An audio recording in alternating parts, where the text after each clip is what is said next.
Fuck. So, I'm like holding in an incredibly spicy shit right now too. So this is just agony.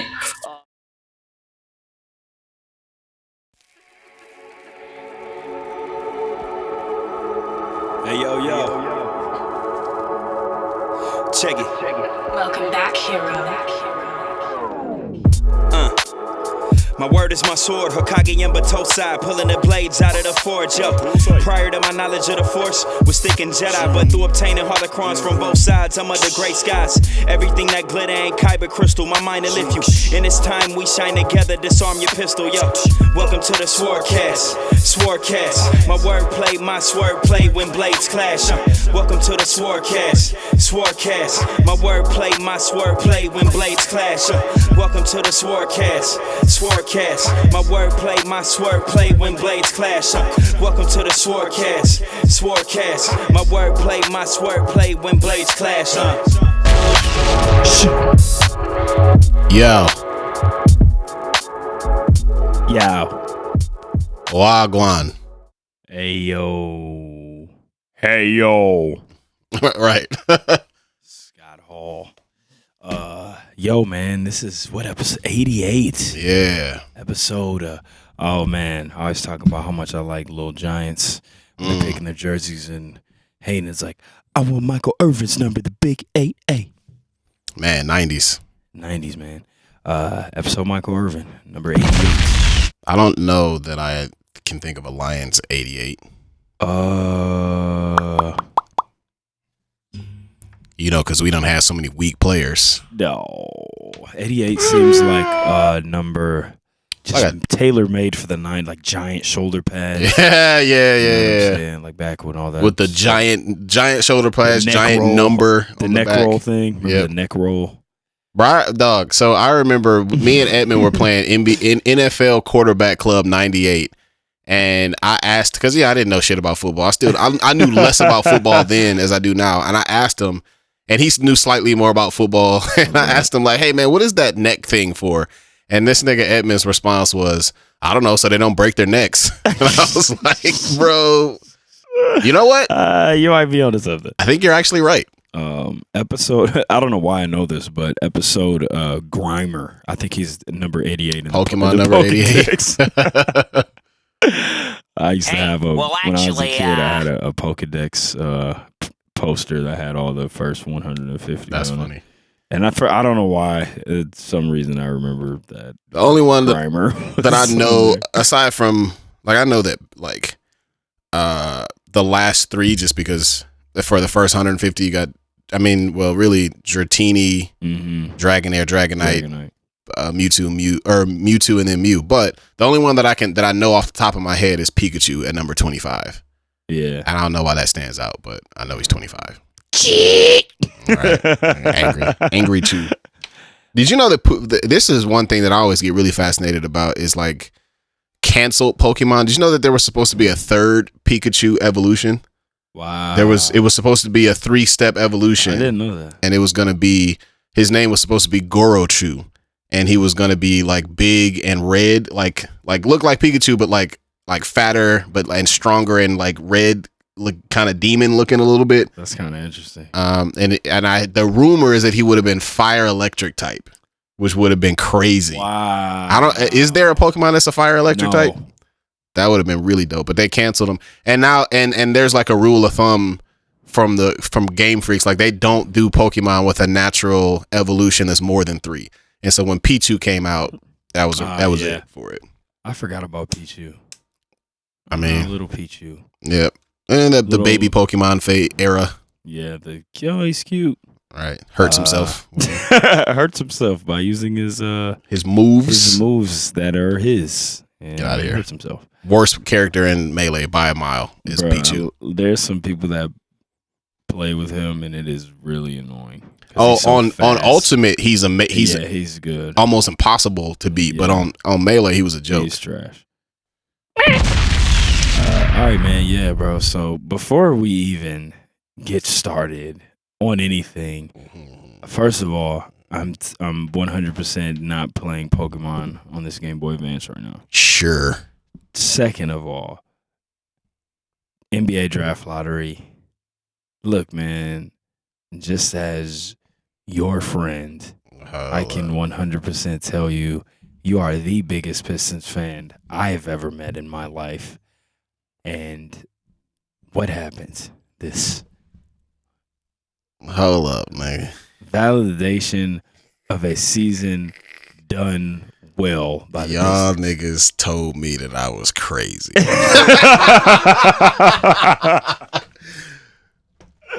Hey, man. Hey, if you the podcast this week,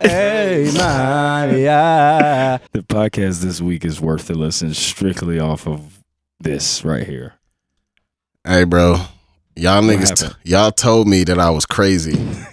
Y'all told me that it didn't make any sense to watch this team lose 70 games and only win, I think, was it 19 or 20 games? Oh, but y'all drafted Killian Hayes. He got hurt, and you should have took Tyrese Halliburton and all. Oh no, Sadiq Bey, like, oh, whatever. Like, oh, Isaiah Stewart, just a motor guy. First team and second team. First team all rookie. Second team all rookie. Oh. Last quarter of the year, Killian Hayes took Tyrese Halliburton and put his ass in a blender. Hey man, that's what you call a good draft. And Saban Lee is coming off the bench catching bodies. Yes. And then what happened? On June 22nd, Tuesday. It was a Tuesday. The lottery balls fell, dog. And Big Ben Wallace was the representative. That nigga sat down and said, y'all niggas better give us the number one pick. Or it's gonna be malice in the draft. Right. Or I'm finna flex each and every one of y'all. And wouldn't you know it, the number one pick in the 2021 NBA draft goes to your Detroit Basketball Pistons. Boom. And you know what we're going to do with that number one pick? What are y'all going to do with that number We're one going to draft Cade by God Cunningham. And it's going to be all good. The motorcade comes to the city of Detroit, I'm dog. about to get a superstar. Hey, we talked a lot off air about Cade Cunningham. Nav hit me with a really dope. What was the comparison you said? So I've been like, obviously I was familiar with him. That one day we watched some highlights, and we were watching like him and Jalen Green and Suggs, and we pretty much came to the conclusion that like Cade is the best one. Sure, but the best consolation prize if they had gotten like the 2 or 3 or 4 would have been Jalen Green. Been totally fine with that. But after the Pistons won the draft lottery, I watched even more Cade Cunningham, because as y'all know, I'm an honorary Pistons fan. They are my second favorite team now because of Hero. So I've been watching a lot of Cade Cunningham highlights. Mm-hmm. I gotta say, man, he really looks like Penny to me. He does. Prime Penny Hardaway, 6'8", can handle the ball, can knock down the jump shot, great passer, good court vision. The game, he's so smooth. It just looks easy breezy to him, and that's how Penny was, man. Like, it's just a big guard, could play either guard position, can score, can pass, just really smooth, man. Like, that's what he just looks like to me. Facts, man. So look, there's a couple of things I want to talk about when it comes to the position that we find ourselves in. One, and let's get the ugly part out of the way first. This trade bullshit now. Come on now. Don't overthink this. Pick the best player. He's the best player. That's what you do. He's the guy with compare. Now, if a gun to my head, would I say Jalen Green has maybe a slightly higher ceiling? Sure. But I think Cade's ceiling is similarly high, and his floor is much higher than Jalen Green's. He's ready right now. Yeah, Cade. I love Jalen Green, and also, yeah, he played pro last year. He didn't play college. He's a good player, but I see the thing about Jalen Green that kind of, and it's not even him that scares me. It's he is that player who can get drafted onto like a bad team and in a bad situation and just fizzle out, really mess his career Yeah, up. I agree. He has that game, man. It happens to a lot of guys, man. Kind of like Colin Sexton right now. That's one of my guys. Yeah, bro. Oh, you mentioned, he's going to go to a bad situation. Cam Reddish too. Kind of reminds me of that. You mentioned, hey, he's going to go to a bad situation. That brings me to my next point. That's what people are saying about Detroit. Oh, bro, Killian Detroit Cade. They are doing this the right way. Look, bro, Detroit is, so first of all these young kids don't know, like Detroit we're 7th all time in most championships, had multiple decades of dominance, right? Multiple greatest players of all. We got 3 or 4 guys in the top 100 of all time, or maybe more. This is a storied franchise with a rich tradition. This ain't no joke franchise, even though we've been irrelevant for the past 15 years. Y'all that's new to basketball, sure, that might be in your opinion, but like, this is a great team. And here's the other part. A lot of people have been joking on Twitter, he's going to a bad situation, he's going to a joke team, he's going to this or that. If you look at the other 3 teams that could have picked number 1, you got the the Houston Rockets, who have John Wall and are not going anywhere no time soon. You got that supposedly plays his position, right? Then you got the Cavs, who are a legitimate joke franchise and have 2 of the same player playing point and shooting guard. That's a terrible fit for Cade, because both of the positions he would be best at are both occupied by guys that they've invested a lot of money in. So you think Cade doesn't want to go to a team where he's got 3 rookies that are ready to go, ready to play at a high level, where he instantly comes in and becomes the best player on the team and the leader of that team? Hey, I'm sorry. Hey, that's all good. Recording the podcast. I'll call you back or text me.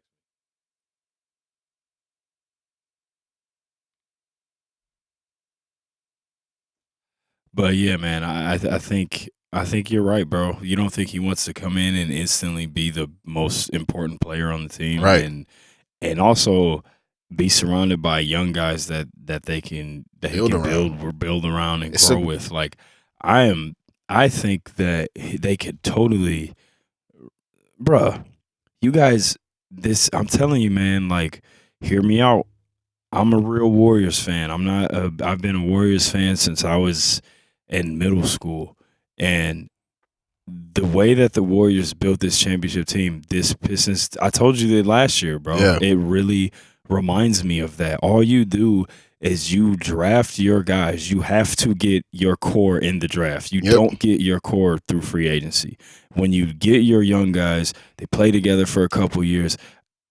I'm telling you right now, 2 years from now, the Pistons will be a playoff team and this is without adding superstars through free agency. No doubt. Then once they are a playoff team for that 2 years, which I think they will be, with like Killian Hayes and Cade Cunningham, whoever. I don't think Grant will be there. I think he'll be there. No, I think I got more to talk about about that. I don't think Grant will be there, but like Stewart, Bay, I think they'll be a playoff team with the young core, and then the next year, that's when you bring in the star, right? The big money star through the other star, and it doesn't. I'm talking, bro. The Warriors.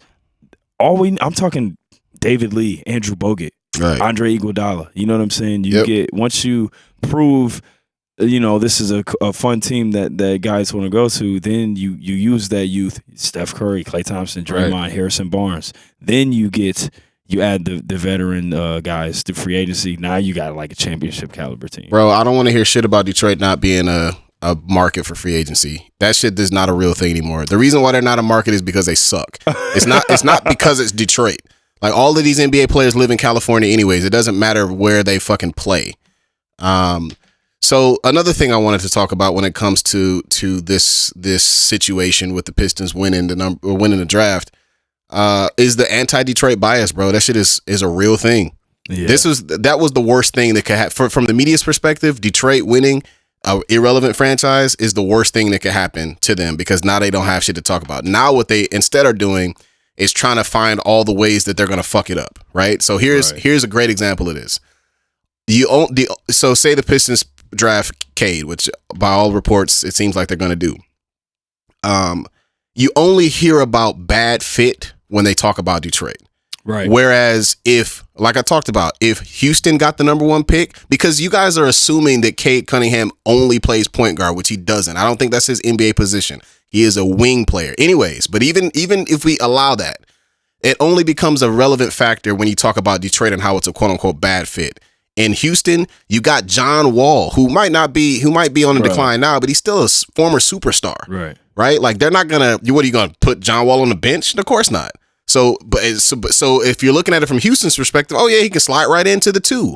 You look at the Cleveland Cavaliers. They got 2 point guards in their guard rotations. Oh, Cade can just slide right in at the 3. Right. But why is that conversation not happening when it's in Detroit? Bro, when Detroit actually has a guard that's more of a playmaker, right, bro? So it would actually be the better fit to be in Detroit. It's by far the best fit for him. It's not even a question. The fit, Killian and Cade Cunningham fit is seamless. And here's why. If you want to find one knock on Cade, it's that he's not necessarily an electric ball handler. He'll get to his spots, but he's not about to fucking, hey, I'm going to do a bunch of shit. Right. Like, it's not his game.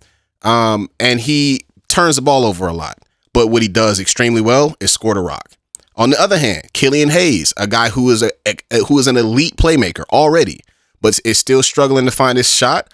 Why put Killian Hayes off the ball where he's playing to an area of his game that needs improvement, and putting Cade Cunningham in a position where he is playing to his areas where he needs improvement, as opposed to flipping him around, having Killian be the distributor, having Cade be the bucket getter, and now they're both playing to their strengths. It's an absolutely perfect fit. Because people are stupid.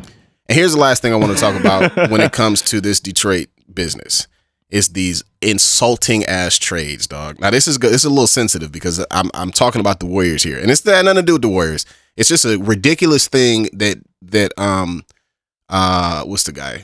That Zach Lowe suggested, right? Because there was a rumor that, or not a rumor, it was a fact that the Pistons had James Wiseman number 1 on their big board last year.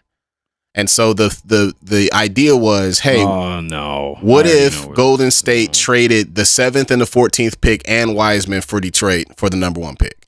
That would be so dumb. And I say to you, this is just straight up like an insulting trade, bro. Like it makes it clear that these fools don't give a fuck about the Pistons at all, bro. Like, how can we make the Warriors better and just sacrifice the Pistons, bro? Oh my! Like, goodness. sure, it might have been.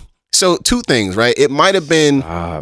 It might have been possible that Troy Weaver had Wiseman on the top of his draft board last year in 2020. Good thing 2021's draft class is way, way, way better. And so I would be willing to bet that any 5 guys, the top 5 guys in this draft class would have been on his draft board higher than anybody on the last draft class.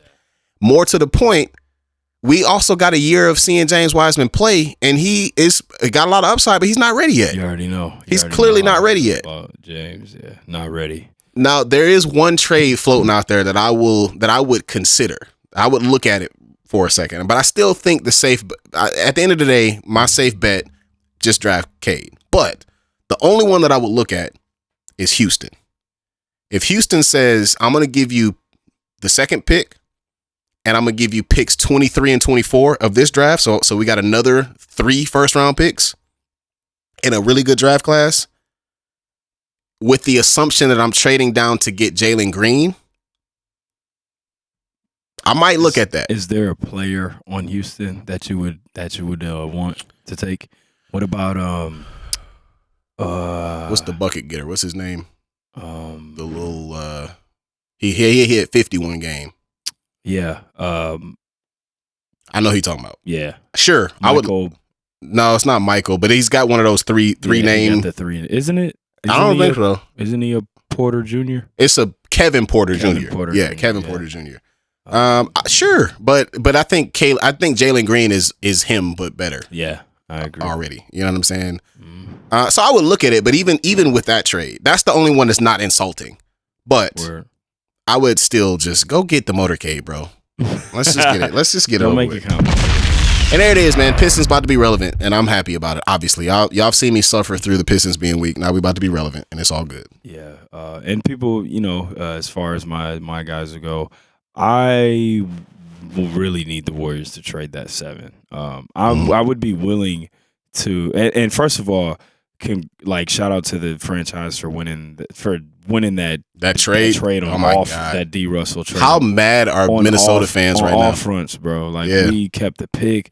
Wiggins has been straight up good. They completely won that trade, not even close. But, Minnesota fans are sick right now. 100%. But I would love to see them trade that 7 man and then keep the 14 and draft Kispert from Gonzaga. That's what I want to have. You think he's going to be there at 14?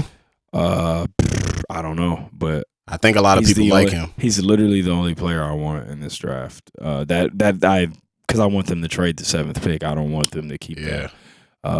And as far as the players that I want them to trade for, that's for another day. But that does it for the sports section of the SwordCast. That was an actual real sports section. I had takes, dog. I've been talking. Me and my homie Ruben have been talking about it. We've had multiple phone calls in the past week that have lasted several hours talking about this Piston shit, bro. Yeah, man. I'm gonna be insufferable. You niggas, dog. Hey, it's an exciting time, man. Wait till Cade, the motorcade starts loading up. The motorcade. And start dunking on y'all and start shooting bloody cash 3-point jump shots. 6'8", man. Shooter, ball handler, 6'8", bucket getter, shooter, ball handler, sweet ass player. God damn it! Right, amen. I love it. I think that's gonna be exciting for the Stones. Absolutely. But yeah, man. Besides that, what have you been into currently? Man, been playing a lot of basketball, dog. Let's go. And I got a basketball funny story, kind of. I accidentally played basketball 3 times this week, and I'm really, really tired. I accidentally played. Yeah. So Monday I played with the old dude. They're not old, but 40-year-old guys at this church.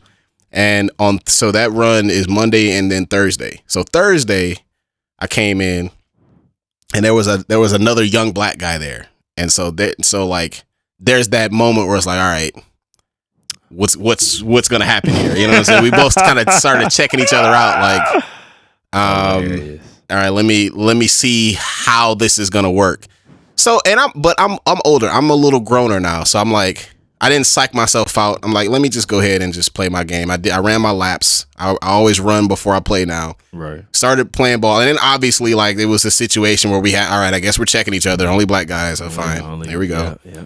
And they can check each other and then we'll. Right. So I got the ball and this he's younger than me. He's probably in his early 20s. Yeah. He was in good shape. You could tell he was a pretty good athlete. I saw him shooting around. And I could read everything off of how your jumper looks. His jumper looked fine. He made most of his shots when he was shooting around. He had some technical issues with his jumper that I wasn't comfortable with if I was his shooting coach, but neither here nor there. So I'm like, all right, bro, I'm not about to do this thing where I psych myself out and get out of my game. Mm-hmm. So we got the ball first. He was checking me. And you know what I decided to do to start the game? They passed it to me on the wing. Immediate bloody cash jumper. Literally, bro, it was the quickest trigger ever. Caught the ball, cash immediately. And that was it. That was it for him. Gosh. That was all for the rest of the. I had his number from start to finish. It was a thorough. This was reminiscent of prime Omari Hall starting shooting guard type shit. I had his number the entire day. I love it. Completely busting his ass. I think he's a good player, but I also kind of seen enough to be like, man, this dude probably didn't play in college. He probably played a couple years on his high school team, probably played intramural. Yeah. Pretty good shooter if he's open, quick enough, strong enough. But I saw him go to the basket and he made kind of a, hey, I don't really know what I'm doing. Right. Kind of. and at that point I was kind of like, man, you're not even really a threat at this point. I don't have anything to prove anymore. And so now I got the edge from here on out. It don't matter now. Back. It was the imprint of, oh, I got to check him is there for him now. And it's over with. So as a veteran heady play by old man hero out there. So yeah, I've been hooping. I've been playing basketball and trying to get back in shape, and it's been fun. How about you? Awesome, man. I've been training a lot of kids. I always do the basketball camp in the summer up at Rochester, and it's been dope, man. My son he's coming a long way. Like Jay, he straight up hoop. That's what's up. He can straight up play basketball. What a great feeling that and is. sometimes I watch him, and I just have like moments where I'm just like, look at this guy. Man. You know what I'm saying? Hitting jumpers, leaving his follow through up. You know what I mean? Let's go. So I've been doing that. Obviously, a lot of jiu-jitsu, man. It's a tournament in July. One of my masters is doing it, and he's got some of his students doing it. I'm thinking about it, but I don't know, man. I'm pretty banged up right now just from the training I've been doing. Like I got a thumb issue, I got an elbow, I got a freaking hand. Like I got like 4 injuries right now. Bro, I got a wrist. Yeah, it's kind of weird. Yeah, I got some nagging injuries. Are we old? Yeah. Oh, we're old. Like I don't even remember injuring myself. It's just shit just hurt for no reason. That's how it goes now. You just kind of wake up and you're just hurt. God damn it! What the fuck happened? But yeah, bro, that's so. A lot of jiu-jitsu, man. I've had some really like very promising, like just little breakthroughs. You know what I'm saying? Stringing together a lot of submissions and just figuring out some hacks and moving up, man. So that's been going good. But yeah, bro, it's time to talk about some good old wrestling. Yeah, seriously, man. Real quick wrestling recap. AEW Dynamite. I actually really like. I know they're not going to do it anymore, but I liked wrestling coming on Saturday night. It just reminded me of old school, being a kid. Saturday night, WCW, WWE. I used to have a show on Saturday night. Like I'm here for the Saturday night wrestling. Like I thought it was really dope. But Dynamite was cool, but we already know what we need to talk about. Kenny Omega versus Jungle Boy for the championship. Fire match. Loved it. Absolutely. Like Kenny Omega is banged up. Like he's got a lot of injuries right now. I was listening to some interview he did and he's messed up. Like he has a lot of injuries right now. And the fact that he is hurt, still defending all these belts, still working, giving this caliber of a match on like a regular episode of Dynamite that's not a pay-per-view, like that's this guy, man. He's the best wrestler in the world. He's one of the greatest ever, and I just don't. I get the personal preference thing, right? Like, yeah, you don't have to like him, of course not. Like, I can't stand Shawn Michaels, and a lot of people think he's the best wrestler ever, and he's not even in my top 50. Sure, you know what I'm saying? But just like the thing with Kenny, bro, is it's all there and everywhere. Like the character work, mic work, gimmick, matches, in ring, moveset, finisher. Great seller. He's amazing at selling other people's moves. Like he could be a heel, babyface, kind of a crazy anti-hero, faction leader. Like it's all there for one of the greatest wrestlers ever. I just don't understand how some people don't get him or like him. Don't make sense. I mean, unfortunately, too many of the people who don't like him because he's not from WWE. Right. No, that's 100%. But I'm just super digging the like 80s karate boss thing he's got going on right now. The Snyder gimmick. I love it. It's what it is. Yeah. It's Snyder from Three Ninjas. Yep. But yeah, I love it, man. And knowing Kenny, I'd be willing to bet that he probably saw Three Ninjas, was like, you know what? I need to ask him. I'm going to tweet him and ask him. Hey, man, ask him. Is your character at all influenced by Snyder from Three Ninjas? Because, especially when he first debuted it, dog, it was 100%. Just like Snyder, man. Fucking 90s guitar riff. Off the roundhouse. Dog. I love it, man. Kenny, one of the ghosts. Great match. Jungle Boy, man. What a star. Star, bro. I mean, I've said thousands of times that there's a legit. I don't be bullshitting. Like, there's a legitimate familial connection. Let me actually try to explain it one more time. All right. So my aunt, who's passed away, rest in peace, Aunt Harriet, she married a Scotsman named Alan Sharp. He actually wrote he was like a film guy. Like he wrote like a movie that was similar to Braveheart, whatever. So my aunt, my dad's sister married Alan, whose daughter married Luke Perry, and their children. So Alan's daughter and Luke Perry's child is Jungle Boy. So it's like a legitimate relationship there. Yeah. So no, you were explained it to me before. Yeah. So I knew, but right. For a SwordCast family, that's how that relationship. So he's like my second cousin-in-law. And I remember meeting him once. I mean, he doesn't like if he's pretty young when you met him. Yeah, because he's young. He's a good amount younger than he's only like 22 or 23. So if somebody were to ask, hey, do you know Hero? He'd be like, who the fuck is that? I don't know who that is. But if you asked him, do you know my cousin like Rashawn, for example, he would know him. He and that's like my first cousin. But they all lived in California, so I didn't grow up with them. But I do remember meeting him once when he was like 8 years old. And he was like really into guitar and shit. It was kind of a white boy, like, hey, I want to fucking play rock and roll type shit.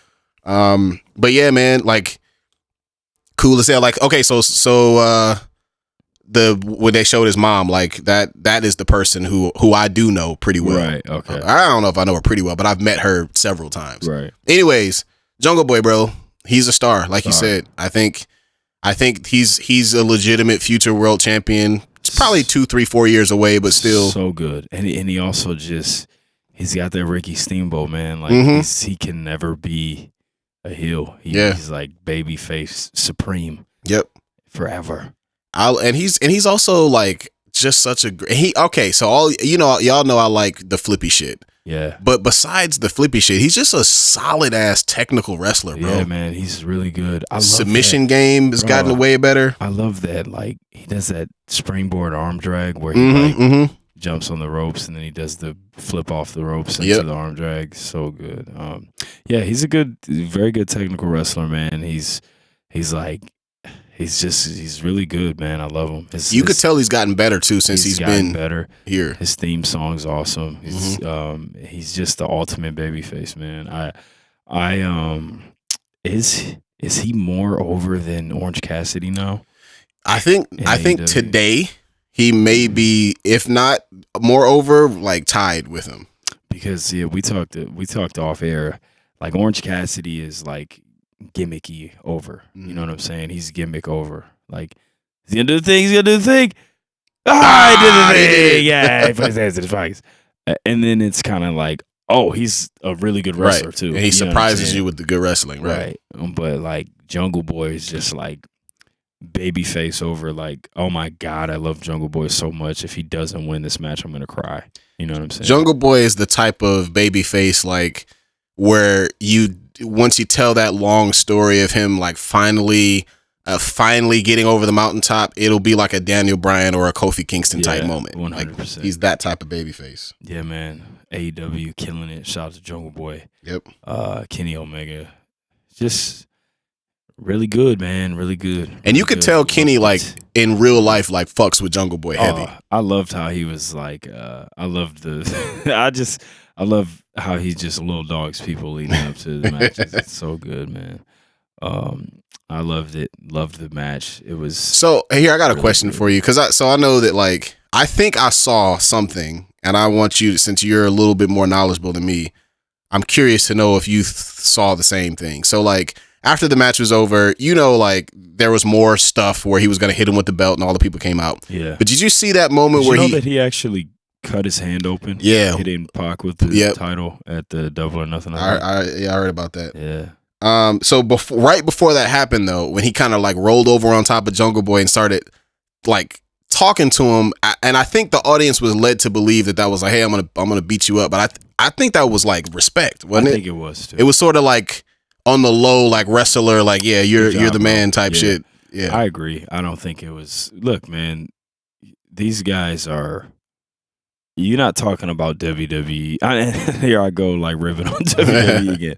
But a lot of these guys in AEW were built up in the indies. Yeah. They were built up in you know what I'm saying, wrestling that improvisational style. And I just don't see that being a thing, you know what I'm saying? Yeah. Where he's got to tell him something that's about to happen. I think Right. it was like, you're the man. Like, that was a good job. You know what I'm saying? You killed it. First, that's a big spot to be in. Hell yeah. And Kenny is the OG in that situation. Yeah, man. So I agree with you on that. But yeah, bro. Again, guys, like we always do, every time we talk about it, this is your spoiler warning. Loki, episode 3. If you have not seen episode 3 of Loki, you should go watch it right now. Or you should skip, I guess. Go. Yeah. Or you should go to hell. But yeah, man. Episode 3, Loki.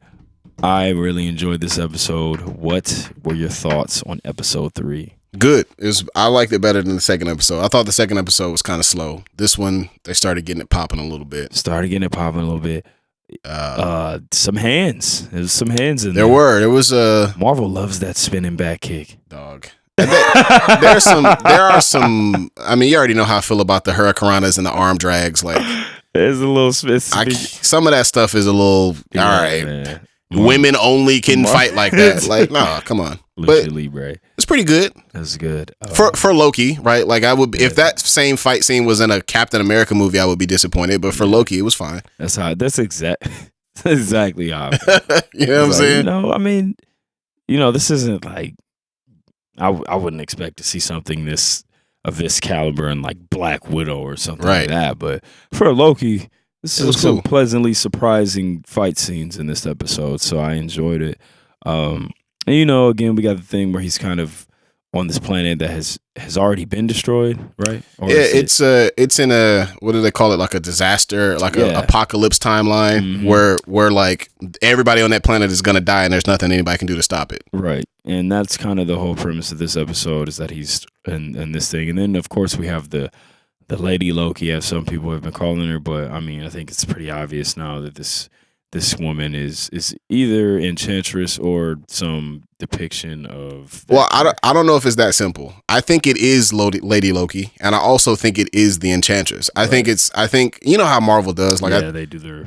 I think this character is a quote original character that is inspired by both the Enchantress and Lady Loki. Okay. Yeah, so I think that's probably how they're gonna. I mean, because her name is Sylvie, which is the name of Enchantress' name. Yeah, in the new or was it Young Avengers?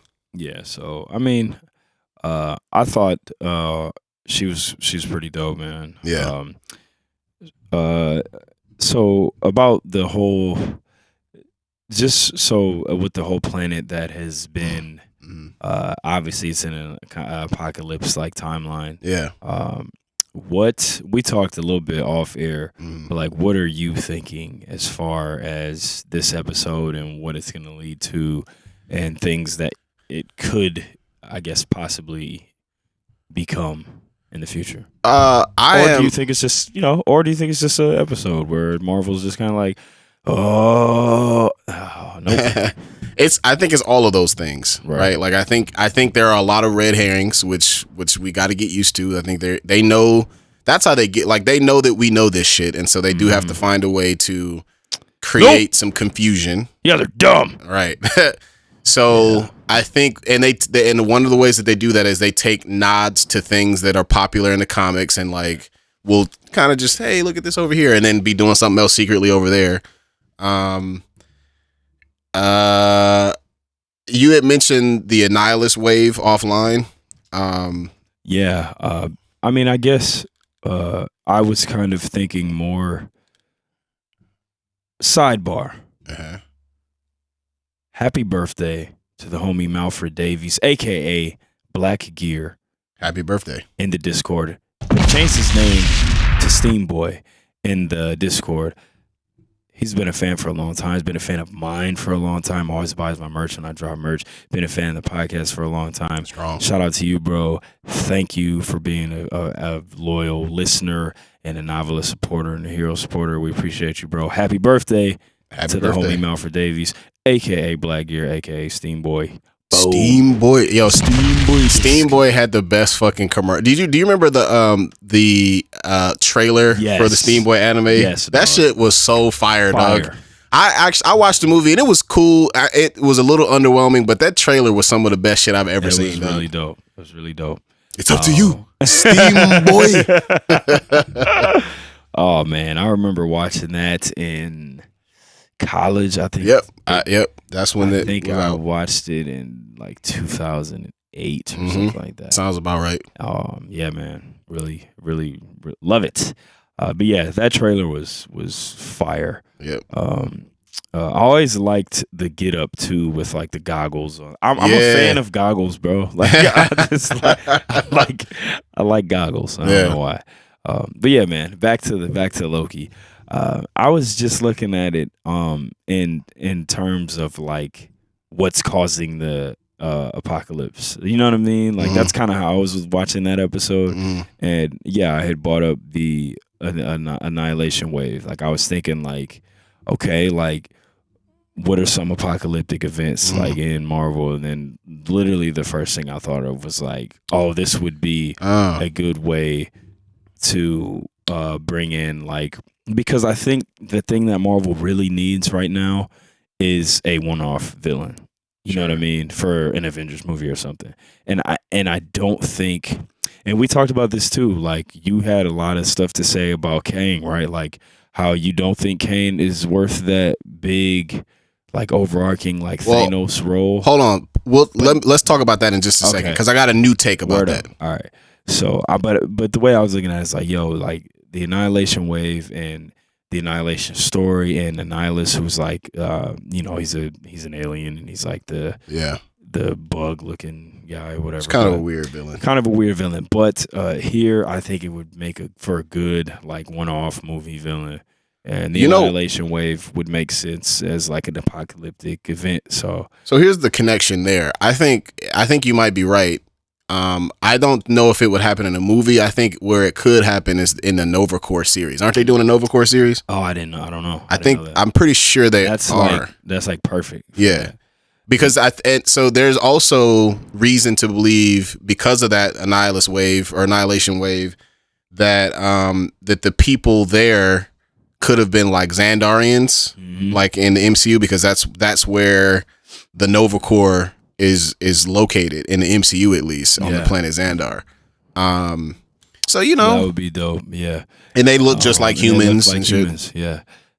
So I was thinking of that. I was thinking of maybe Kree Skrull War, and this could bleed into the Secret Invasion series or something. The Kree Skrull War has been hinted at in this in one of those timelines. Yep. One of those like dates that they gave had one of them lines up with like some Kree Skrull stuff. Yep, and we know Kang is kind of heavily, his character is really involved in that. So I was thinking about that also, man. So you mentioned Kang, right? So we've talked a lot. Me, you, and Edmund have been talking a lot about Kang. Speaking of Edmund, I want to put this in the air right now before I forget. What are the chances that we can get Edmund on here for an Avatar universe characters tier list and an Avatar? Easy. You can only pick 3. No problem. Boom. We can get him in there. Do it. All right. We can figure it out. No problem. That would be no problem at all. So we've been talking a lot about Kang. I think Edmund is more. I think I'm a little bit more in the middle. I think you and Edmund, I think me and you are more aligned. I think Edmund is like, I shouldn't, let me not. He's probably going to listen and be like, bro, don't you dare lie on me. He is more, because we've started arguing over the semantics of like, hey, we all 3 of us agree that the next Thanos level big bad in terms of power and scale has to be God Doom. We all agree on that. But I think the semantics that I kind of disagreed on, but I think I'm coming around, is when we talk about Thanos level villain, we always use the phrase like multi-movie villain. Yeah. And there hasn't been a multi-movie villain except for Thanos. That was it. So when I hear somebody say that, I naturally compare them to Thanos, and I don't think Kang is on that level. Now, what I think, and here's why I agree with Edmund, is that what probably is going to happen is that they're going to just change the formula. And so, like, while he may be a multi-movie villain, and he'll be the quote-unquote next big bad, like, he will be the next big bad, they still have God Doom in the pocket to be the thing that goes over and above and beyond to raise the stakes even higher. I think that could happen because I don't care how you slice it. There's no version of Kang the Conqueror that's more powerful. I don't care what they talking about with the Infinity Stones in this Loki shit. That's right.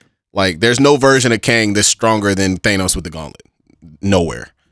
But what is very interesting. Okay. So with that in mind, there's also, so here's kind of my new take, and we talked about this offline yesterday. What I'm fearing is, as long as they don't do this, I think I'll be happy. Where I won't be happy is if they do a thing where they introduce Secret Wars, right? And it looks like they might, because I think that this what Lady Loki, Enchantress, what Sylvia's trying to do is recreate the multiverse, right? I think that's pretty clear what she's trying to get to happen. And if that happens, that sets up Secret Wars. What would really piss me off is if they replace, because they don't have time to introduce Doctor Doom in 1 year and then all of a sudden he's God Doom. So I think this is going to be further away than I would like it to be. I think this is probably still going to be 5-6 years out, which sucks, right? Because you kind of need the X-Men in there. You need the Fantastic Four. So I'm fine if they do it, as long as they do it right. I can wait for it. But what I would be really pissed off at is if they waste Secret Wars now and replace the role of God Doom with Kang the Conqueror. Yeah, that would be a really, really bad misstep, in my opinion. No. You know what I'm saying? No. Because it undersells how big a deal Secret Wars is. You know what I mean? Okay, so let me ask you this. If they did do that, which, oh my goodness, I really, really hope they don't do that. Mm-hmm. But if they did, right. What do you think the next big event would be that would be taking the place of your Secret Wars in the future? They could do the first Secret Wars maybe with like the Beyonder. No, man, I don't think you can do it twice. I mean, they could do this because the Secret Wars 2015 is a pretty different story. It's a different story, but they could call it something else. They can call it the Beyonder arc or whatever. But even what is something that is big? Oh, you know what? After that, you know what they could do because of how popular it is in the comics now. They could do Null. Okay. And I don't know a ton about that because it's going on right now. Yeah. It's like the god of the symbionts. Yeah, the symbiote thing. They could. I mean, and Null is a motherfucker. Is he on Thanos' level? Probably not, but he is a motherfucker. Yeah. That's one idea. There's one. What about I'm trying to think of some big. I mean, I guess. I don't even know if I necessarily want to see this, but I guess Avengers vs. X-Men. Sure, I thought about that too, but that's not, the stakes aren't really high enough. That's like a Earth story, yeah, and not like this. I mean, bro, it's a little the Phoenix Force. Sure, that's true. Coming from outer space, but I mean, look, man, Marvel is secretly flirting with the same problem that shonen animes have with this power scaling shit. Right, like I mean, it's hard to say now, but like, and again, I don't mean to light the MCU on fire because they have largely not missed. They have done exceedingly well and have not really had too many air balls. Mm-hmm. But if they fumble this somehow, it could like really got me. I'm so scared. I don't mean to scare nobody, but just listen. I think the stakes are high enough that if they fumble what they do after Thanos, it could make you retroactively look back and wonder, did we break the Thanos glass too quick? Yeah. You know what I'm saying? Like that's starting to become a little bit of a possibility. Or was like that just it? And sure. Should we have just stopped? Should we have just stopped? Yeah. So y'all niggas got to be careful now. You know what I'm saying? Again, I don't mean to shit on Marvel's parade because they've done an excellent job, but you have to be careful because if you start doing weird shit with like power scaling, it doesn't make any sense. I mean, they already, in the first sign of it, and this is a little bit of a red flag, a tiny red flag, was how they had to kind of yada the Infinity Stones to be worthless. Yeah, which is total nonsense in the comics, at least. Right, like that was the first sign of, did we do this shit too quick? Like, how do we make this bigger? Bro. And we have to literally make the Infinity Stones just paperweights. Nothing. Yep. So I think they're smart enough people to figure it out. I think they'll do okay, but just know that we got to be careful here. Yep, I agree. But yeah, bro. So yeah, man, Loki episode 3, I liked it. I think this is my favorite episode so far. Me too. I agree. I'm looking forward to the other episodes coming up. All right, man. This is a video game question that has been going around the internet. I've seen it everywhere. I've seen it on Twitter. I've seen it on Facebook. I've seen it on Instagram. And the question is, what were the 5 most important video games to you throughout your youth and teenage years? And then it has like a disclaimer of like no curating to try to sound cool. Yeah, I saw that. I answered this question once, but I can't remember what it was. So I'll just try it again. Teenage years. Yes. But it says, I guess we need to specify. What says youth/teenage years? Okay, so age 7 through 19. I mean, there's like that's like 3 different eras of my life. You know what I'm saying? Yeah, but I guess basically like if you were to think of it in that way, I guess maybe try to get a little bit of everything in there. All right. See, to me, that makes it harder, but okay. I just, when I think of stuff like this, I always think of the games I was playing when I knew what I was experiencing and what I was doing. You know what I mean? Okay. Like I do appreciate like, you know, being little and playing the first Sonic game and, you know, oh, this is cool. He's fast. Oh, rings cool. Oh, you know, just, whoa. Whoa. Yeah, you know what I mean? Like, oh, it's really fast and colorful. The music is awesome. But like, you know, I always think of when I'm playing a game and I know what's going on and I'm like aware of how good the game is and the story and you know what I mean? Like, that's why I always talk about the Pokemon games that came out when I was in high school, because I was old enough to be good at them and know what I was experiencing and understand how to be good at it. You know what I mean? Yeah, I need to actually write this down. I guess games that kind of solidified your gamer badge. You know what I mean? It's just such a bigger question than I can. You want me to try to go first? I can try to go first. Yeah, go ahead. All right. So, okay. What's the question again? I gave this no thought before. Oh, I got it. I actually do have mine. I'm ready. Oh, boom! You have it in your phone. That's I don't have it in my phone, but it came together right when I needed it to. Okay, that's dope. Let's get it. And I tried to do this in chronological order as well. Okay. All right. Now, man, so do I need to pick a specific game or can I say a series? I would say it's okay to pick a series. I don't see why not. All right. So here's what I got. So the first one is going to be Pokemon's Gen 1 and 2. Okay. First 2 generations. So that's Blue and Silver specifically for me. Yeah. Second would be Shenmue, obviously. Of course. And I can say Shenmue 1 specifically because I actually didn't play Shenmue 2 until I was much, much older. And I just played Shenmue 3 just a year or two ago. Oh, okay. Because that's when it came out, after 20 years. Then actually, I think I can pick a single game for all of these except for the last one. So then it's Metal Gear Solid, the first Metal Gear Solid. I'm telling, bro, that game was. I remember in middle school as a little white dude named Joey Morgan. I think that was his name. And this kid used to come to school every day talking about Metal Gear Solid, bro. I had no idea what he's talking about. It's weird too. And he let me borrow the second one on PS2. He brought me to school and I played it, and I was just like. A game that I think you would really like if you ever wanted to play like a retro PS3 game is Metal Gear Rising, where you get to play as. You remember how in Metal Gear Solid 2 there's the ninja at the end of the game? Yeah. You get to play as him for the whole game. And he's fucking cyborg ninja. it's legit Rising. Fire, bro. It's got, until Ghost of Tsushima came out, it was the best sword combat I'd ever seen. I'd ever played in a game. I'm kind of surprised I never played this game. And it's wild and wonky and kind of, hey, I'm gonna slice a whole robot in half. Dog, Okay. You seen that shit I before? remember. Dog, what happened? The game was sweet. No, why didn't I play this? Because I played the demo. I remember playing the demo for this. And the demo it was that sword technique where you can like cut in every direction. It's fire. It's really dope. Do you think it's on PS4? On like the on the PS, store? it might be on like PS Now or something like that. I have to look. It's really good. I love that guys. game. My homework, Metal Gear Rising. I can't. Something happened.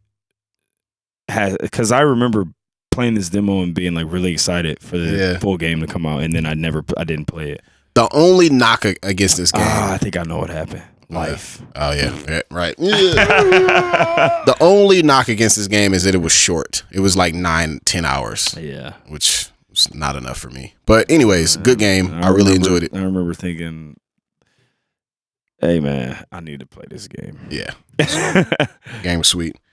So yeah, Metal Gear Solid number 4 would be Marvel vs. Capcom 2. Of course. I mean, that was when the fighting game. Oh wait, do I have to make room for Pokemon? I mean, for Smash. Damn. Hey. All right, this is gonna hurt me to do, but just in terms of how so Marvel vs. Capcom 2 is the game that solidified my fighting game life. But I played more Smash than anything else, than any other fighting game. So I might have to supplant. Understandable. Because it's not favorites, right? Or better. Yeah. It's just the one that was the most ones that were important to right. Me. And since I played so much Smash, I'm gonna probably replace Marvel vs. Capcom with the Smash series, like all the ones that were out. Actually, all of them, since I'm old. We were there from the beginning, bro. Like I remember when Smash first. We remember the commercials when they was all beating each other up. Right. Hilarious. So that first Smash ad is hilarious, really dog. Because it really came out of left field. Like, wait, what's happening here? Like, yo, what are these characters doing? Oh, they're scrapping, beating each other up. Yeah. Yes. All right, so I'm gonna switch out Marvel vs. Capcom 2. Marvel vs. Capcom 2, just to be clear, is better in my opinion than any of the Smash Brothers games individually. But I would prefer, in terms of favorites, I would rank them higher. But in terms of a whole series, it was only one Metal Gear. It was only one Marvel vs. Capcom 2. There were like 4 different Smashes that I played obsessively over over the years. So right. And then the last one is Mass Effect, bro. Like it's just a favorite game series ever. Just recent. I mean, it came out in our teen years. Yeah, first one came out in 2007. I didn't know that. And when I was like a young ball, 18, I think. Boom. It came out. Let me verify this. I think it might have come out in 2006. What if you looked it up and it was like 2019? Yeah, I would be mad, I think.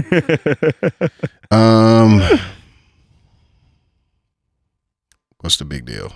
I don't know, but I think 2007. So I was 19. It came out my sophomore year in college. Just made the cut. Yes. Sorry, I'm playing Pokemon and I've been just going up and down this stupid strip trying to find a Machop, and I finally found nice. But yeah, man. I like it. It is. I like it. Bang. All right, for me, let's see.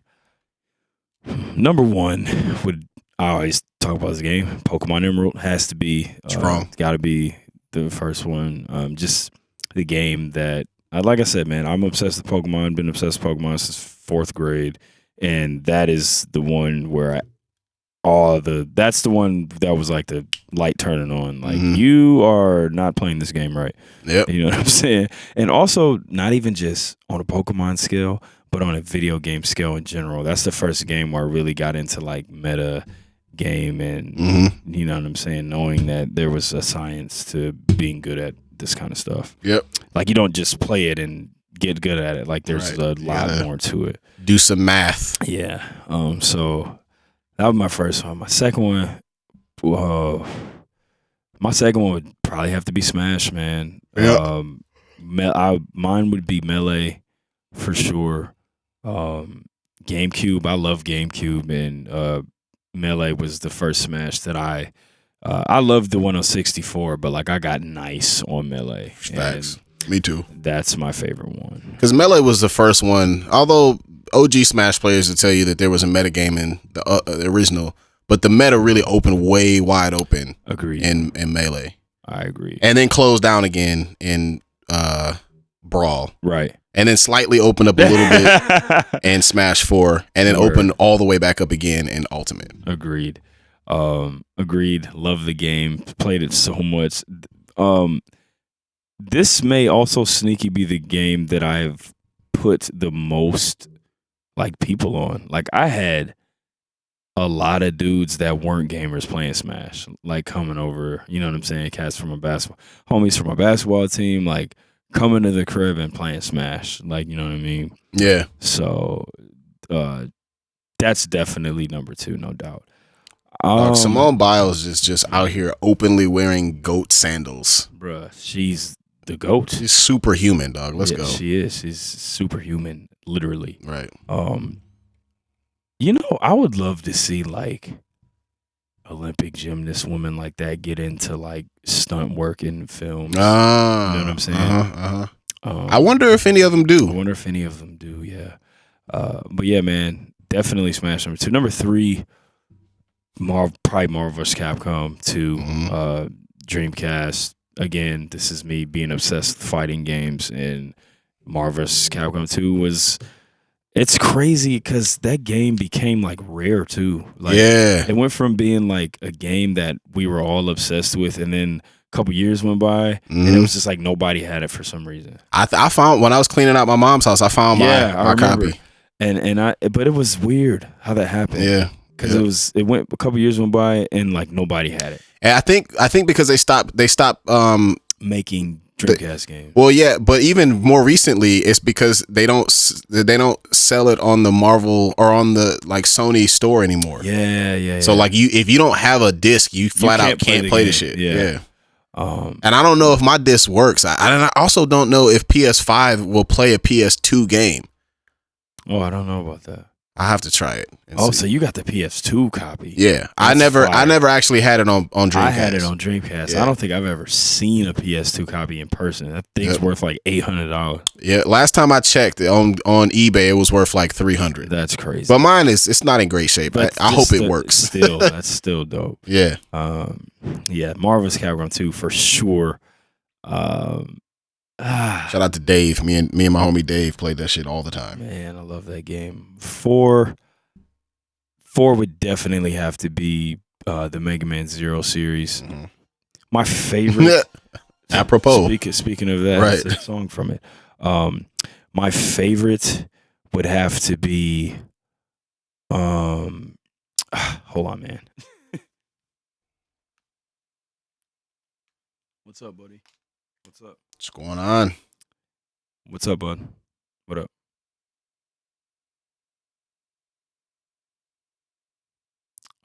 I am okay with it, but you need to ask your mother. I'm cool with it, but you need to ask your mom. This is all going on the pod, by the way. All right. I said I'm cool with it, but you gotta ask your mom. No, I'm not asking her for you. You need to call her or text her. Noveliss is currently parenting. All right, I got you. Sounds like there's a conflict. Oh, he looks like he gave in. Yeah, I will. So you want to stay at Dom's grandma's house with Dom? Follows up with some fatherly reassurance. Okay, I will talk. Did you bring any clothes in your bag? And doubles down on responsible dad talk. I'll bring you a bag. Okay. And I'll talk to mom. Serves up a nice little good cop special. Laptop charger and what? Yes, and I'll bring you a pillow too.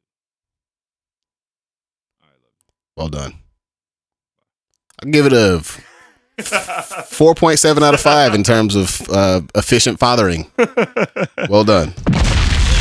I did some play-by-play. Ask the question, and he And he nails it.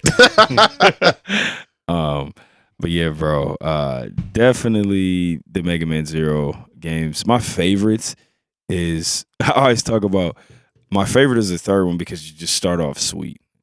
Like the second Mega Man Zero. Okay. The second one, they literally start you off and you're like injured. Oh yeah, I remember that game one. Like opens up and you're hurt, holding your arm. You know what I'm saying? I feel like a couple of the games start like that, don't they? Yeah. But man, I love those games so much. Those were my first, like, outside of Pokemon, those are the first games that I really like. Was just Game Boy Advance, like glued to the Game Boy Advance playing those. And then number 5, I think, you know what, bro? It might have to be Mother 2, Earthbound. Oh, strong. And the reason why I say that is because that's the first game where that's the first game I ever played where it wasn't like just put in my lap. Like I had to like really try to find it, and you know what I mean? Because like, you got introduced to it after Smash. Got introduced to it after Smash. Right. Couldn't find it nowhere. Looked on the internet. It was super expensive. They had like and this was before they really had the Game Boy Advance one with 1 and 2 on it, Mother 1 and 2 on it. And so all they had was like the Super Nintendo Japanese one, and it was like super expensive on an eBay. And then I ended up finding one at a like hand-me-down video game store when I was like I might have been out of high school when I played it for the first time.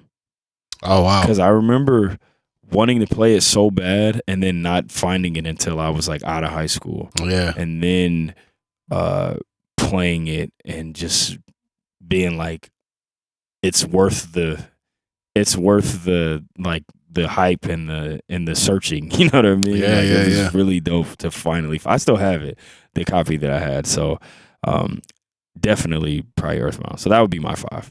Boom. But yeah, man. Staying on the video game. This is how old we are. Oh, fuck off. Bro, Nintendo 64, 25 years anniversary. 25. And the messed up part is that I have I have fully formed memories of anticipating it and having whole relationships with video games before the Nintendo 64 came out. I agree. It's a tough one to face. Not even going to discuss it. Just pull up that you can only pick 3 because it is Nintendo 64 okay. based. What do we got going here? Oh, boy. So let's pull it up. Bop. Beep bop.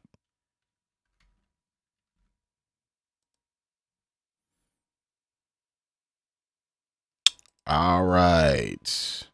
Holy shit! This is a bigger. Oh wait, wrong one. This is the bigger. That's big. Okay, so let's see what we got here. Oh no, that's not what I want. Yeah, this is a much bigger stage, so we're gonna have to. We can't give a whole book report on all of these. Duh. And for now, I can't even make it any bigger than this. Okay, so. Yeah, I'm just gonna have to come up there. Right. All right, man. Yeah, we can't really do the traditional like SwordCast book report. Yeah, so I'm just gonna go through them real quick. So we got Mario 64. Love that game. Had it. Was that Pilot Wings? Yo, sneaky, amazing game, dog. Bro. I was waiting for them to come out with like a Pilot Wings for like Switch. I would totally get that shit. Yeah, man. Wave Race, that was one. I got that Mario. Game was very fun. It was. I got Mario and Wave Race on the day that I got my 64. I think those are both day one releases. Killer Instinct Gold, good game. Cruising USA. Cruising, yeah. Dog. Yo, that game was at every mall arcade. Yeah, hell yeah. And it was like kind of the whacker version, bruh, because it was like not all the way 3D kind of. The console version was definitely better. It was. Also, shout out to San Francisco Rush. Do you remember that game? Yes. That shit was like sneaky better than Cruising USA. It was, in my opinion. So then we got Blast Corps. Do you remember that game, dog? Yes, with the robots. Nigga, Blast Corps was the most interesting game concept ever. You played as a construction crew, and your job was just to knock buildings over. Oh, wait, am I thinking of a different game? No, there was a robot in it. Okay. There was a robot in it. But that was like one of the vehicles. I remember Blast Corps was a game that I used to rent all the time. Here's how wild the gameplay loop was. The gameplay loop was like there is a truck with a nuclear missile that is like going through a city and like it can't stop. So your job is to basically bulldoze a path so it doesn't have to stop and explode. Really interesting. Star Fox 64, obviously a great game. I had that one too. GoldenEye, classic. We'll talk more about that in a second. Diddy Kong Racing. A lot of people say Diddy Kong Racing was sneaky better than Mario Kart. I don't know if I agree, but it's not a terrible take. Hey, I loved Diddy Kong Racing. I just really like the fact that you could pick between the hovercraft, the plane, and the car was really dope. Had good characters too. Open world, sneaky one of the first open world games too. Bomberman 64. I remember I used to rent that a lot. Pretty cool. Yoshi Story also good. Mystical Ninja starring Goemon. Fucking fire. Brilliant game, dog. So dope. Oh man, 64 had some bombs. It did. Very good games, man. Mystical Ninja starring Goemon was amazing. Really, this series is actually really popular in Japan. It goes back to like NES, but this is the only game that I think came out in America from that entire series. Banjo-Kazooie, I won't lie, I was never a big fan of this game. Me neither. It was really annoying in Smash 2, which made me like go back in retrospect and hate this game even more. Quest 64, it's odd that that's on this list. Also, Chopper Attack, even weirder that's on this list. I actually found this list. I didn't actually make this. Oh no, I know. Okay. Because this is a lot of games, though. For sure. Mortal Kombat 4. Sneaky, not terrible. That game had a sweet story too. I don't really remember it. That was the one with the Chinook. Okay, gotcha. This is also the one where you could use weapons for the first time. Yes, that part was cool. Like weird, like 3D kind of looking. Yeah. Cruising World. Cruising. I don't really remember the difference between that and Cruising USA. I guess you were cruising the world now instead of just the USA. Instead of just the USA, man. Yeah, whole world. Bomberman Hero, pretty good. Hey, Bomberman, very fun games. It is fun. That is a game that's fun as hell. Fun, really good soundtracks too. Me and my brother were big in playing Bomberman. This game I remember, but I can't. My man's just was a bomb that dropped bombs. Right. Set bombs places. I remember. Oh, Buck Bumble. Hell yeah. Remember that theme song? Yes, dog. That shit was fun. Yeah, what about now? It's time to rock with the biggity Buck Bumble. Hey, yeah, that was a lot of fun. That song was really, really dope. All right, Buck Bumble. Another one that I'm curious to see that's not on here is with another one with a dope soundtrack. What was the name of that shit? It was like a super futuristic race or motorcycle game. G-Force or G something. Can't remember. Anyways, I don't think it's on the list. F-Zero X. F-Zero games were hard as hell. I didn't really play them. Didn't like playing them either. Captain America. Oh man, I'm looking at these games. WCW vs NWO Revenge. Woo! That was a great game, dog. Fire. That's I think my favorite one out of that era of game, that era of like THQ wrestling game. All right, my first keeper for sure is Ocarina of Time, no question about it. Talked about that game plenty. I've never even heard of this game before. Star Soldier, what the fuck is that? Oh, I remember that. I rented that game. I don't remember it. It's like a Gundam type of game. Yeah, it looked gun to me. Yeah, it was gun to me. Okay, then we got Castlevania, Mario Party. I hate that game. Hate Mario Party. Party's only fun if you have like a sleepover, or if you hate your friends, or if you have kids, or if you hate your kids. which none of us do, of course. Oh man, Chameleon Twist. That's a throwback there. Smash Brothers. Is this gonna be my second keeper? Maybe. oh, there's some good games on here. Actually, maybe not, man. Oh my gosh, there's some good games on here, Mario Golf was sneaky fun as hell, dog. bro. All the Mario sports games are fun. Have you ever played Mario Tennis? Yes, It's great. so satisfying. Yep. Hitting that's a fun game. Mario Strikers is probably my favorite one. That's the soccer one. Yep. Yeah, that's my favorite one too. Pokemon Snap, really good. I remember it was hard as hell I remember discovering the surfing Pikachu when you have to throw the apple towards the surfboard and he gets on it. That was dope.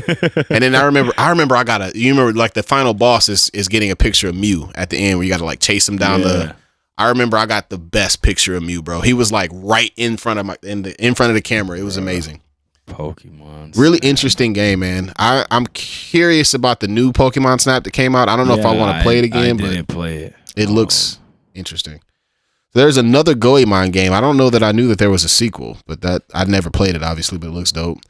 Got Donkey Kong 64, good game. Good game. Resident Evil 2, never played it, but I imagine it was probably pretty good. Kong. Right.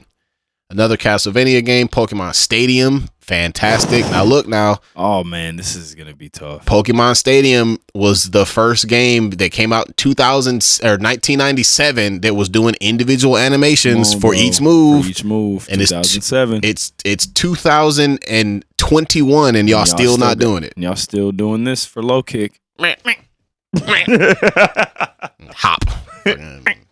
That was fucking flinch. Double kick. All right, second keeper, easy, Perfect Dark. Oh, Let's go. Put so many hours into the that shit. record. You already know what it is. Come on, guys. This Better game is so than GoldenEye. much better than GoldenEye, man. Made by the same people to be better. Absolutely. Quit lying to yourself. All right, Kirby, the Crystal. What is this? Oh, that's Crystal Shards. Crystal Shards, yeah. That game's fire. I love it. Mario Tennis. We were just talking about that. Very fun. Paper Mario. I forgot that came out on. I thought that came out on Super Nintendo for some reason, but I guess not. Not a big Paper Mario guy. I don't know if I've ever played it. I don't think I have either. That's why I'm not a big Paper Ogre Mario. Battle 64. What the fuck is that? Oh man, no. Majora's Mask. Great game. Oh man, get out of here. That timer was an anxiety. Oh my god, the angry planet that was on its way to destroy you the whole game. Horrifying. Say that again. The fucking the mean face moon that's on its way to kill you the entire game. The whole time you're playing it. It's just blooming behind you and getting closer and closer. Absolutely terrifying. Mickey Speedway USA. Never played that, but that sounds looks like Disney Mario Kart. Right. And then Banjo-Tooie. Didn't play that either. All right, so I got to pick my next keeper, and it's going to come down between Mario 64 because I put a lot of hours into that. Maybe the best platformer of all time. Yahoo! Just like that fool. We guys talk Mario's 4'10", weighs 300 pounds. Yep. All muscle. Yep. Athletic. 60-inch vertical. Yep. Runs the 40 in 2 seconds. Can hoop and play soccer and can golf and can play tennis and can drive. That is a great driver. Right. Great race car driver. It's going to come down between Mario 64, Pilot Wings, Wave Race, getting some and Star Fox. Extreme G. That's the game that I was thinking about. You never played that? Nope. That's the motorcycle game? Yeah. It's like F-Zero, but for motorcycles instead of cars. I think I did play that, actually. Man. Star Fox is in the lead because I had it and I spent a lot of time with it. But I kind of might want to. And actually, here's what I might do because I had all three of these games that are in consideration: Star Fox, Mario, and Wave Race. But the game that I always wanted, that I always rented, that I always loved playing every time I got a chance was Pilot Wings. Boom. I might have to pull the upset and keep Pilot Wings, dog. Pilot Wings. Amazing soundtrack, dog. Yeah, that game was sweet. The game was so dope. It was just so relaxing, dog. Very cool game. Boom. All right, man. Let's go. So we got Mario 64. Obviously, put a lot of hours into it. My stepsister tricked me into running up the stairs before I had enough stars because she said if you run up the stairs. How long were you running up that motherfucker? I think she told me 3 hours. So ran upstairs for a couple hours and nothing happened. So yep, that happened. Unfortunately. Then we got Pilot Wings, sweet game. Enjoyed it. Wave race, hilarious. I used to love racing with the big dude and do the handstand. Yeah. Killer Instinct, man. Fire. Nintendo 64 with fighting games. Loved it. Cruising USA, talked about that. Blast Corps, super awesome concept for just a destructive game. I wonder why you looking that up? I'm gonna see if there's a sequel. Pretty cool. Then we got Star Fox 64, one of my favorite games on Nintendo 64. Put a ton of hours in this game, dog. Andros at the end. Oh. Spitting those pizza boxes at you. Absolutely horrifying level. Just that was really freaky and hard to do. Then we got GoldenEye, which, yes, very fun, but y'all be sleeping on Perfect Dark, man. Perfect Dark was a better game. Straight up. Then we got Diddy Kong Racing, which me, my brother, my sister, we put so much time into that. Mm-hmm. We play that game a lot. Bomberman 64, one of me and my brother's favorites. Good soundtrack. Yoshi's Story. I remember waiting for a Yoshi game to come out on 64. Played it. Wasn't like really into it, but it was still cool. We got Mystical Ninja Goemon. Fire. Loved it. Banjo-Kazooie, not a fan. Quest 64, man. You know what? I would have really liked for them to have put Jet Force Gemini on here. Yeah. That was a sweet game. All right, man. I am just going to, let's see here. My first keeper out of all these games. Man, there's some good ones on here. Oh, come on. All right, my first keeper is going to be Smash. Strong. Definitely Smash. Got me into Smash. Boom. Awesome. Very fun. This is harder, man. There's a lot of good games on here. My second keeper's got to be Ocarina of Time. Of course. That's a given. I mean, there was Mario 64, but Ocarina of Time might be the game that I put the most time in, probably, on 64. Yeah. Because it just required a lot. And that was the first game where I had trouble beating it and was like determined to beat the game. You know what I mean? So I got to have Ocarina of Time on there. This is really hard. My third keeper is going to come down to WCW NWO Revenge, which, like you, was my favorite of like the THQ wrestling games. Thought that game was amazing. I enjoyed the first one, WCW versus NWO, because they had like the Japanese wrestlers on there. They had Hayabusa on that game. They did, but they had all the different names. Yeah, that game was awesome. What was Hayabusa's name? It was Hannibal. like Hannibal. Yeah. Hannibal, yeah. They had some of the FMW guys on there. That was really dope. It's gonna come down to WCW NWO Revenge, Pokemon Stadium. Oh man, Kirby Crystal Shards. Love that game. I'm not gonna pick that because my favorite Kirby game was actually a Game Boy Advance game. It was Nightmare in Dreamland. So it's gonna come down to Star Fox 64, Pokemon Stadium, WCW NWO Revenge. Man, this stinks. I want to pick the wrestling game, but since I've already picked the fighting game, I'm gonna go with Pokemon Stadium. That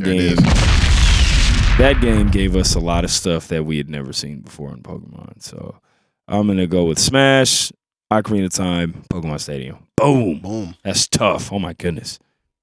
All right, man. Tier list time. Let's go. All right, I'm gonna get this right this time.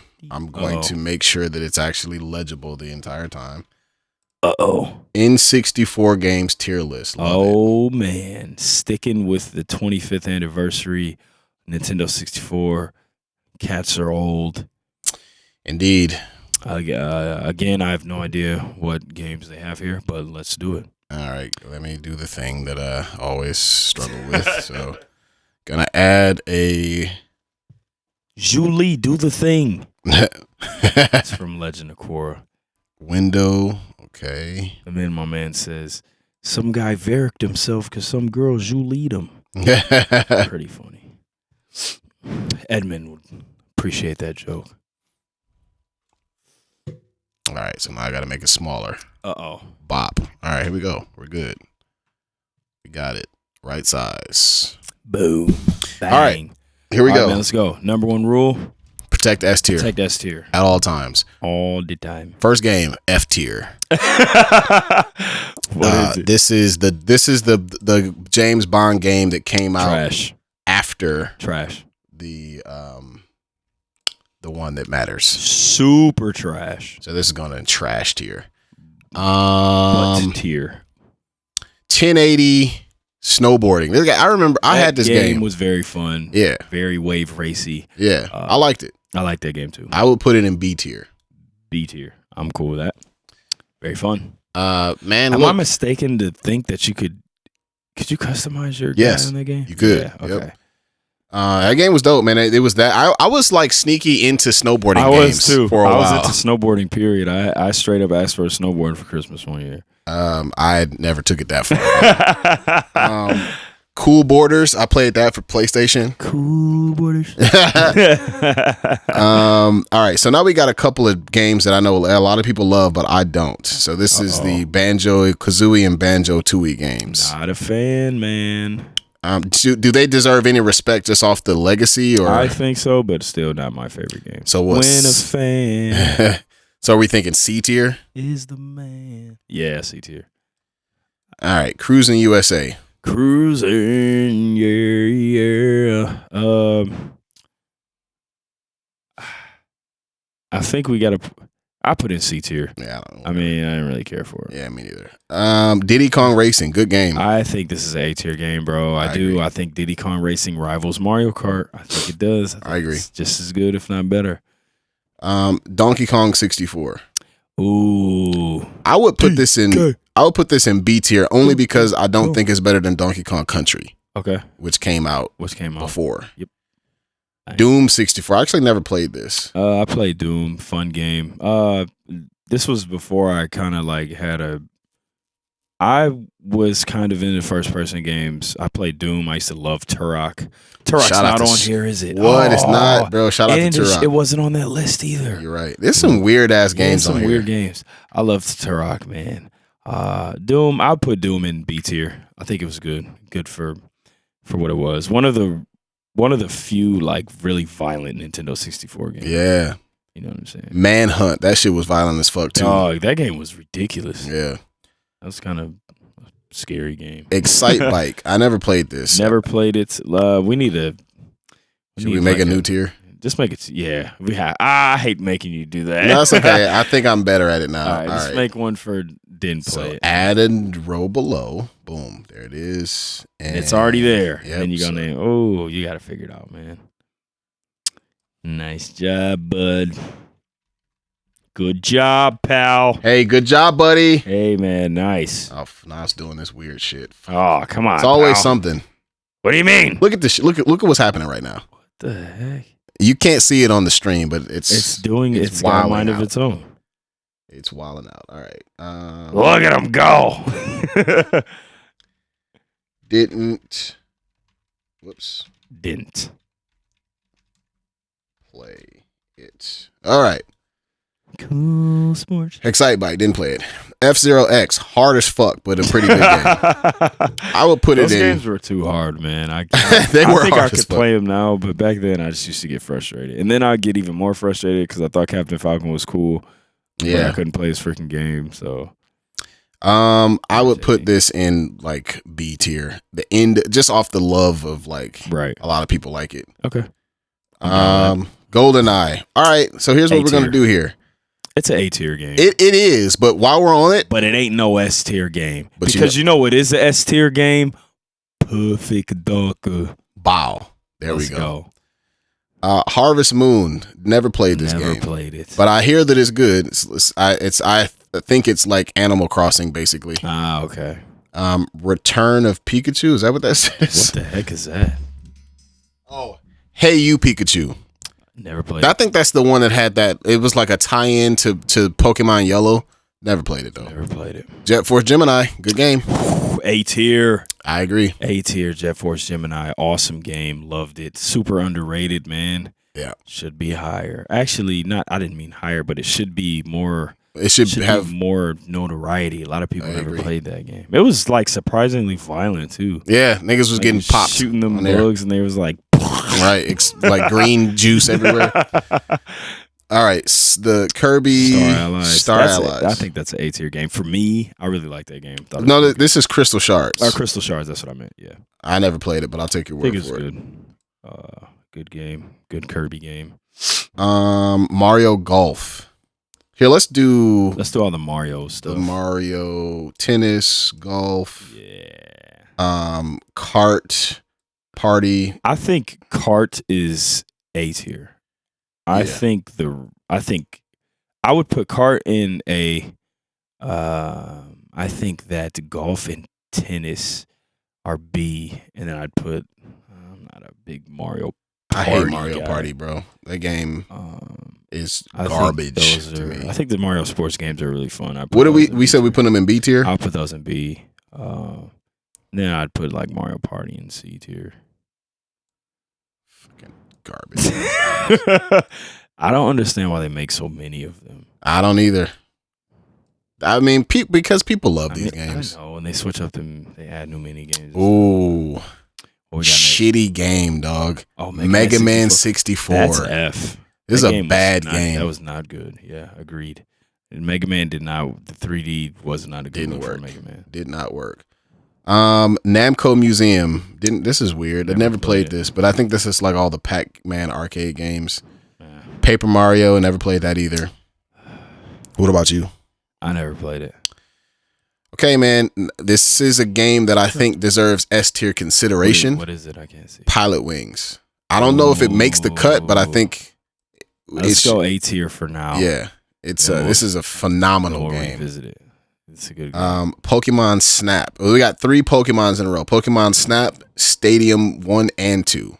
I thought Pokemon Stadium 2 was on GameCube. I didn't know it came out on. I never played it on 64.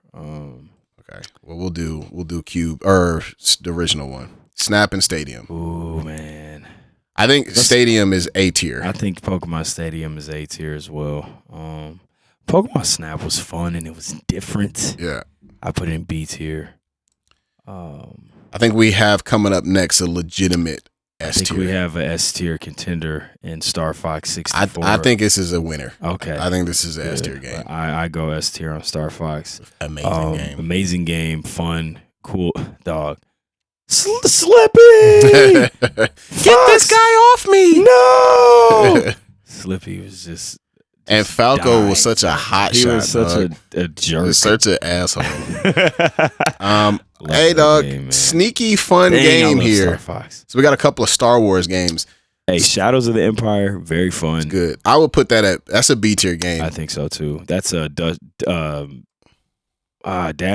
Rendar. Yep. Yeah. Who they?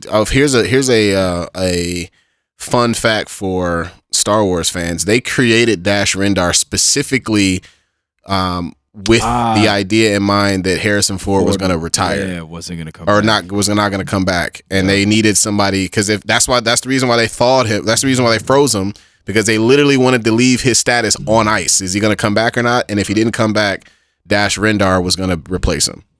I mean, because he really is he's literally a Han Solo clone. Right. And he's from Corellia too, isn't he? Yep. Real, you already know the real cats from the galaxy are from Corellia. Gangsters. Hey, dog, sneaky fun game, dog. Pod Racer game? Pod Racer game. That game was really fun. That game was fun. I got to put this in B tier, I think. I agree. That game was really fun. Nigga, Saboba was hard. He was hard as fuck, dog. Saboba was tough. Man, those little racing games back in the day were nigga, really I remember all of nigga Odie Mandrell, goddammit. Who was the other one? It was it was Odie Mandrell. Damn, I can't think of nobody else. I remember I used to know all of their names. I can't remember. I thought pod racing was really cool. Yeah, it was dope. Rogue Squadron I never played, but I know a lot of people like this game. Rogue Squadron was fun. It was cool.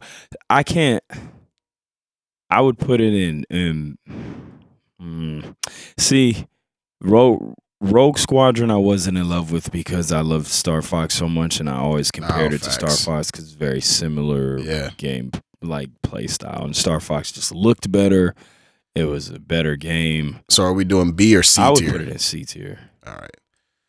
So I think we're starting to get a picture of what S tier is going to look like, because I see it's going to be light. It's not going to be too heavy. I see 3 games that should go in there. I mean, I see 5 games that you can make an argument for, but I only think 3 are going to make it. I agree. The first one that I think is a surefire Hall of Famer, S tier. For sure. Mario 64. S tier. Ocarina of Time, S tier. Yes. Smash. Right. So Smash. So these are the ones that I think are the surefire. However, I'm looking at Majora's Mask and I'm looking at Wave Race. Yeah. Do either of these get a shot at S tier? Does Majora's Mask got to go S tier for just for an experience that none of us had ever dealt with before? I would be okay with that. And also the villain, just design and I think so. I think and the cartridge was gold. Yeah.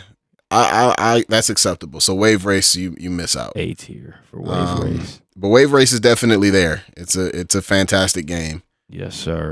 So to finish it out, we got Tony Hawk Pro Skater and Yoshi Story. So I would put Tony Hawk. I think the Nintendo 64 version of Tony Hawk was not good. Not as good. The PlayStation version was way better. So I would probably put this in D tier. Agreed. We don't really need a E tier. Let me delete this real quick. Yeah. And then Yoshi Story. What are we doing with this? B tier.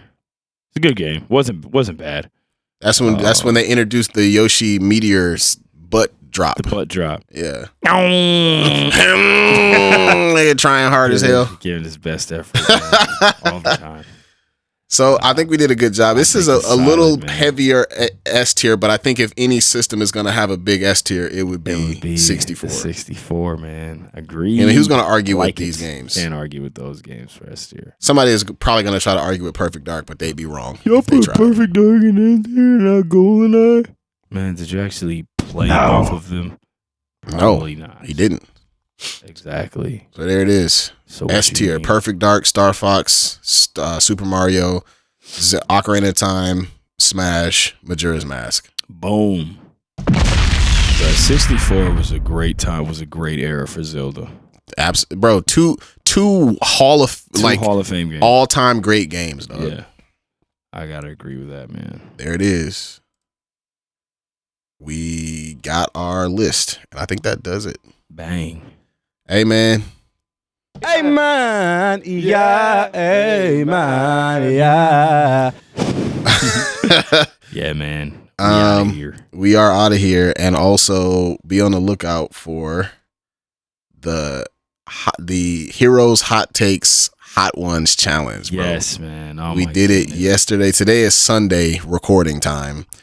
Edmund and Josh and I and friend of the pod, Eric Greenlee hosted. Hilarious. Funny guy. Also, he has his own podcast. It's called It's Like a Podcast or whatever. And he does the Shredhead podcast. Funny guy. Did a great job hosting. Man. So I was not able to be there. I had some family stuff going on. But what we're going to do is Hero's going to upload it. Then next week, I'm going to do a reaction video to watching them do this. So I'm not going to watch it. That's when we do the reaction video, that's going to be my first time. Okay, bet. I think, because it'll probably come out. I'll probably have it done by like Thursday of this week. And I'm just not going to watch it. And then I'm going to watch it for the first time as an episode of the podcast. I'm sure it's going to be hilarious. That shit about to be funny. Because we was in pain, dog. Man, appreciate y'all listening. Episode 88. Man, as always, Maverick Hunter's out now. Myself and Mega Ran. I got a song with Blue that came out called Star Castles on the EP that he just dropped. Restocked some of my t-shirts on Noveliss.com. Hit up the store there. Everything comes with a signed poster. And Hero has a fire logo. Oh yeah, that he just got. He just kind of dropped. Let me show y'all niggas my logo. That shit looks sweet. I love it. I think it's really dope. Hold on, let me find that move right quick. Show y'all. And actually, send me your logo so I can put it. I'm gonna like put it on the so like at the bottom corner of our pages we can have our logos up. Okay, that would be cool. But look at this shit, y'all. Fucking sweet ass. Oh, bro, that shit look cold. Hold up. Oh, wait, print. I said save.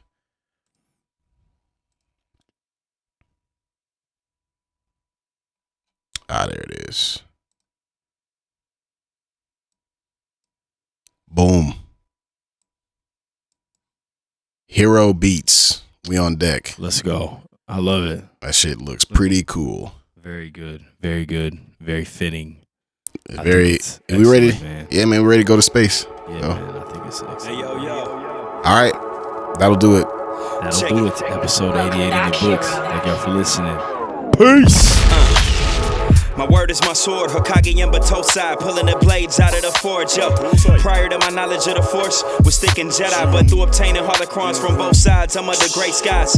Everything that glitter ain't kyber crystal, my mind will lift you. In this time we shine together, disarm your pistol, yo. Welcome to the SwordCast, my wordplay, my swordplay when blades clash. Welcome to the SwordCast, my wordplay, my swordplay when blades clash. Welcome to the SwordCast, my wordplay, my swordplay when blades clash. Welcome to the SwordCast, my wordplay, my swordplay when blades clash.